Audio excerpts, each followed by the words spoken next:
Hello दोस्तों, क्या कभी आपके परिवार के बड़े बुजुर्ग आपको मांस मच्छी बाहर सड़कों पे या पेड़ के नीचे खाने या ले जाने को मना करते हैं? क्या उनका मानना है कि भूत पिशाच मांस मच्छी से आकर्षित होते हैं? आज का वीडियो इसी अनुभव से जुड़ा है। ये कहानी मुंबई की रहने वाली श्रीमती शेफाली चक्रवर्ती की है, जो 1989 में अपनी बड़ी बहन और परिवार के साथ छुट्टियां मनाने महाराष्ट्र के खंडाला हिल स्टेशन गई हुई थी। जिस कॉटेज में रुके थे वो काफ़ी बड़ा और पुराना था, बाजार से काफ़ी दूर था और आसपास कोई नहीं था। लेकिन ठंडा मौसम, हल्की बारिश और आजू बाजू की हरियाली से पूरा परिवार खुश था। कोई चिंता नहीं, कोई शोरगुल नहीं, बस शांति ही शांति। पहला दिन कैसे निकला परिवार को पता ही नहीं चला। अगले दिन लंच में सबने डिसाइड किया कि रात को फिश फ्राई बना के खाएंगे।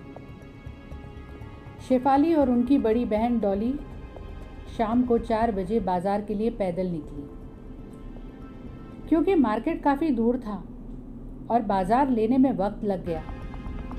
कॉटेज लौटने में दोनों को देरी हो गई। अब शाम के 7 बज चुके थे और अंधेरा होने लगा था। लोग भी कम नज़र आने लगे। जैसे ही दोनों बहनें कॉटेज के गेट के पास पहुंची, डॉली ने शेफाली का हाथ जोर से पकड़ लिया और वहीं रुक गई।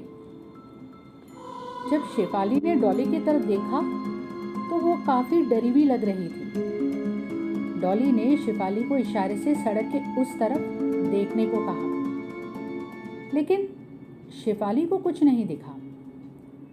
तब डॉली ने धीमी आवाज से कहा कि वहां एक बड़ा सफेद पत्थर है। शेफाली ने कहा, तो उसमें क्या हुआ? डॉली ने बताया कि ये पत्थर बाजार जाते समय नहीं था, लेकिन अब यहाँ पे ये कैसे आ गया? तब शेफाली ने कहा कि क्या फर्क पड़ता है उस पत्थर के होने या ना होने से। डॉली ने शेफाली का हाथ अभी तक कस के पकड़ा हुआ था। कांपती हुई आवाज में उसने शेफाली को फिर से उस पत्थर की तरफ गौर से देखने को कहा। डॉली ने उसे बताया कि उस सफेद पत्थर पर एक जली हुई औरत बैठी है। ये सुनकर शेफाली डर गई। उसने धीरे से फिर से उस पत्थर की तरफ देखा, लेकिन उसे वहां पे कोई औरत नहीं दिखी। अब उसे लगा कि उसकी बहन उसको डराने के लिए मजाक कर रही है। वो आगे बढ़ने लगी। तब डॉली ने उसे पीछे खींचा और कहा कि देख, वो पत्थर हिल रहा है। जैसे शेफाली ने कहा कि वहाँ कोई पत्थर नहीं हिल रहा, तेरा दिमाग खराब है, तभी वो पत्थर और जोर जोर से हिलने लगा। ये देखकर शेफाली के होश उड़ गए। दोनों बहनें पूरी तरह से घबरा गई थी। बड़ी मुश्किल से दोनों बहनों ने हिम्मत करके कॉटेज के गेट के अंदर भागी और घर पे आके पूरा वाकया परिवार को बताया। शेफाली के पति ने इस बात को मानने से इनकार किया और बाहर गेट की तरफ चेक करने गए। बाकी सब पूरी तरह से डरे हुए थे। जैसे ही शेफाली के पति लौटे तो डॉली ने उनसे पूछा कि उन्होंने कुछ देखा। तब हंसते हुए उन्होंने कहा कि वहाँ कोई भी नहीं है और ना कोई सफ़ेद पत्थर है। शेफाली और डॉली इस बात को वहम मानने से इनकार करती हैं, लेकिन फिर शेफाली के पति ने दोनों बहनों को इस घटना के बारे में बात करने से मना कर दिया। वो नहीं चाहते थे कि बच्चे डरें और वेकेशन का मूड खराब हो, क्योंकि इस हादसे से शेफाली पूरी तरह से डर गई थी। वो उस रात को खाना बनाने में उसे टाइम लग गया। रात के 11 बज चुके थे। बाहर एकदम अंधेरा छा चुका था और जोरों से बारिश हो रही थी। शेफाली किचन में खाना बनाने लगी। बाकी लोग कॉटेज के लिविंग रूम में बैठे थे। शेफाली एक एक करके सारी फिश को फ्राई करने लगी। अचानक आवाज आने पर शेफाली की नजर किचन की खिड़की के तरफ जाती है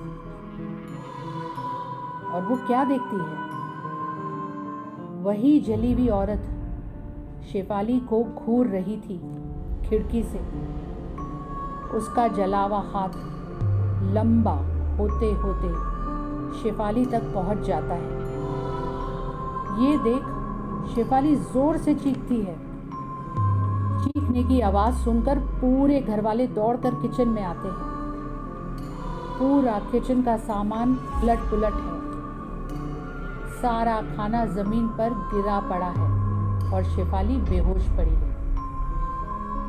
बड़ी मुश्किल से शेफाली को होश आता है और वो जली हुई औरत के हाथ के बारे में घर वालों को बताती है। जैसे ही सुबह होती है, शेफाली और उनका पूरा परिवार मुंबई के लिए रवाना हो जाते हैं। सो फ्रेंड्स, आपको क्या लगता है? क्या सच में मांस मच्छी भूतों को आकर्षित करते हैं? क्या हमारे परिवार के बड़े बुजुर्ग का मानना सच है? आप सभी अपनी अपनी राय कमेंट्स में ज़रूर बताइए। और अगर आपके पास भी कोई अलौकिक वाक्य या डरावनी कहानियाँ हैं तो हमारे साथ ज़रूर शेयर कीजिए। अगर आपको ये वीडियो अच्छा लगा तो प्लीज़ इस वीडियो को लाइक और अपने दोस्तों के साथ शेयर कीजिए। चैनल को सब्सक्राइब करें और बेल आइकन को प्रेस कीजिए। जल्दी ही मिलेंगे आपसे अपनी अगली वीडियो के साथ। तब तक के लिए टेक केयर।